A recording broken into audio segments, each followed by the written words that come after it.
Sebulan yang lalu, tepatnya pada tanggal 20 Februari 2026, Kapolda Aceh, Irjen Pol Dr. Andes Marzuki Ali Bahsyah, MM, melakukan peninjauan langsung terhadap pembangunan hunian tetap Polri di wilayah Aceh Tamiang.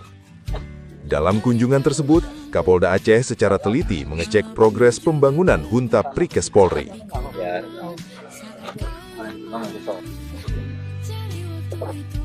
Kini, Senin 16 Maret 2026, tim kembali memberikan laporan perkembangan terbaru.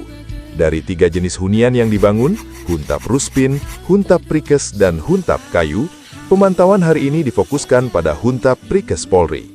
Hingga saat ini, pembangunan Huntap Prikes telah rampung sekitar 57%. Terlihat hunian yang indah, dengan ruang tamu bersih dan sejuk. 2 kamar tidur tertata rapi, siap memberikan kenyamanan bagi masyarakat terdampak banjir.